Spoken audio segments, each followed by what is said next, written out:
Hamilton, Ocon, Ferrari, Honda. À l'issue de la saison 2018 de F1, découvrez les coups de cœur et de griffe de la rédaction.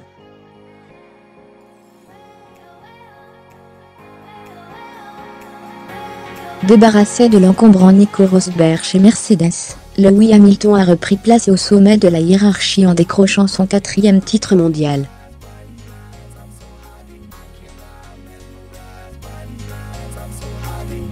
Avec la manière, car sa flèche d'argent n'est pas apparue aussi dominatrice que les saisons précédentes face à la menace Ferrari, voire Red Bull sur certaines courses.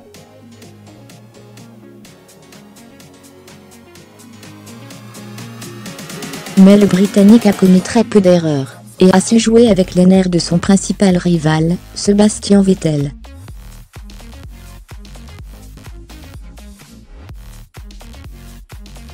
Avec comme point d'orgue, le Grand Prix à Bakou, lorsque la Ferrari de l'Allemand l'avait percuté sous le régime de la voiture de sécurité.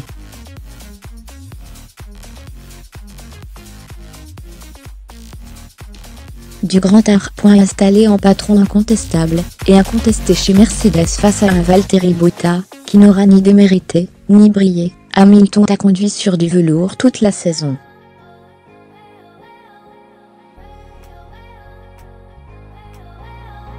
Sans une erreur de Romain Grosjean au Brésil, Esteban Ocon aurait fini la saison sans le moindre abandon.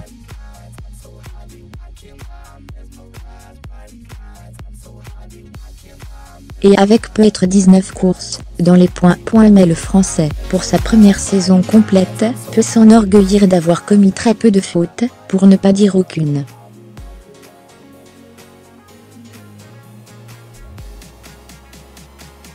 Au fil des courses, il a également commencé à prendre l'ascendant en qualification sur le véloce Sergio Pérez.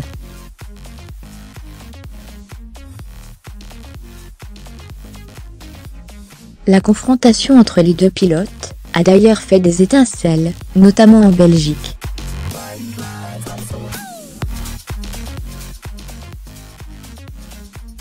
À cette occasion, Ocon, du haut de ses 21 ans, a démontré une force de caractère impressionnante.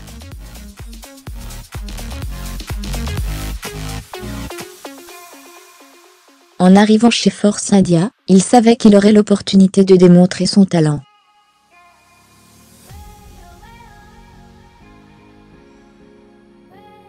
La saison prochaine, il tentera de confirmer en obtenant son premier podium.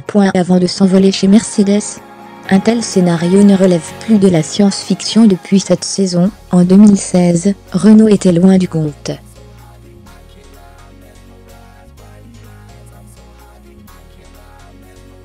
Avec seulement 8 points au compteur et une 9e place au classement des constructeurs, l'écurie française avait déçu.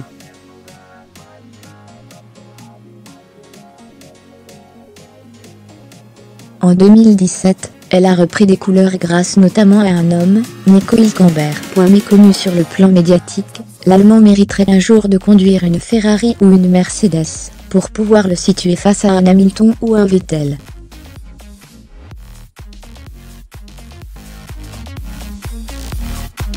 En attendant, Renault savoure de profiter de son talent.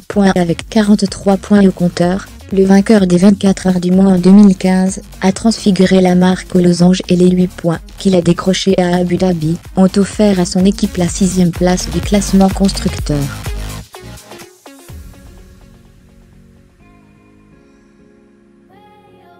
Seul bémol, la fragilité du moteur hexagonal en fin de saison. Mais peut-être était-ce pour mieux préparer le prochain exercice. Retrouver Ferrari d'un rouge éclatant est un coup de cœur.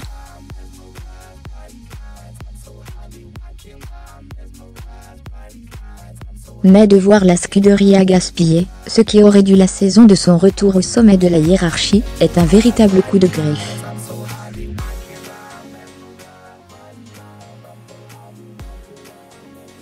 Ce que Kimi Räikkönen résumait ainsi, avant le dernier Grand Prix de la saison: je pense que nous avions tous les outils pour gagner cette année.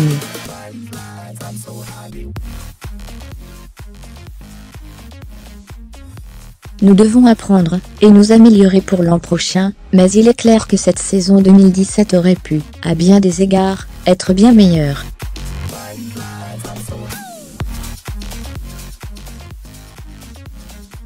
Fermez les guillemets entre les erreurs d'un Vettel par moments trop velléitaires, le curieux exercice d'un Räikkönen par moments étrangement absent et quelques soucis d'ordre mécanique, l'écurie transalpine a parfois donné l'impression de se saborder toute seule, comme une grande.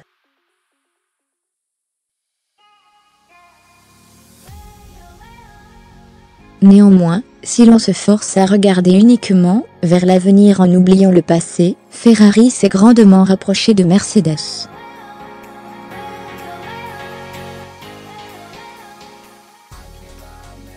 Ce qui laisse augurer d'un millésime 2018 passionnant. Honda, le moteur de GP2, a encore frappé géante.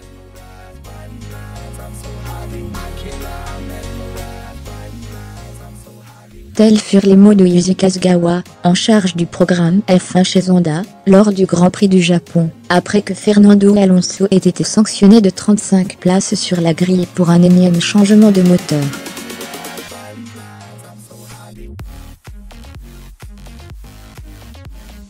Un jugement douloureux, qui n'est rien en comparaison de celui d'Alonso lui-même, qui a plusieurs fois estimé disposer du meilleur châssis cette saison.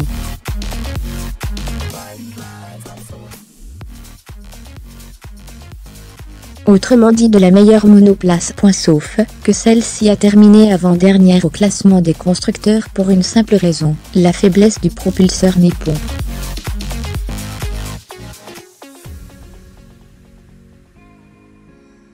Faiblesse en termes de fiabilité. Faiblesse en termes de performance pure. Une catastrophe à tout point de vue, qui a failli pousser Alonso en dehors de la F1.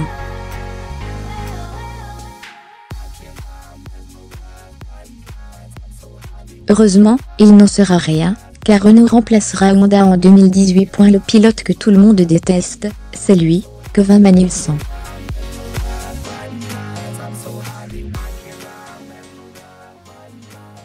Traité de trou du C par Nico Hülkenberg, ou d'idiot par Fernando Alonso, le Danois s'est fait remarquer cette saison pour ses nombreuses erreurs et autres manœuvres pour le moins très limites.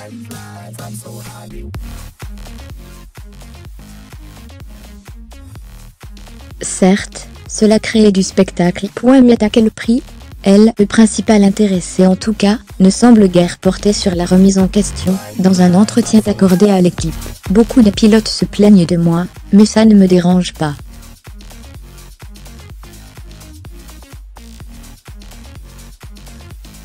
C'est presque devenu une blague au sein de l'équipe. Certes, je ne suis pas le pilote le plus populaire, mais je n'ai pas besoin de l'être.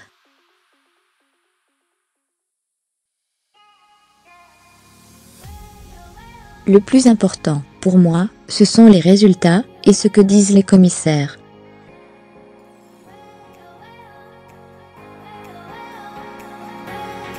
Or, je n'ai reçu qu'une pénalité, cette saison. Cela prouve bien que je ne suis pas si indiscipliné.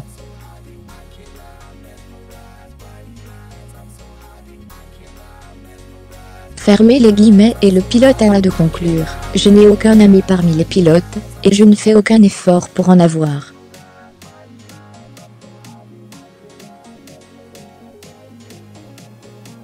Je ne suis pas là pour ça. De toute façon, une amitié ne pourrait pas fonctionner. Et j'ai cessé de consulter les réseaux sociaux.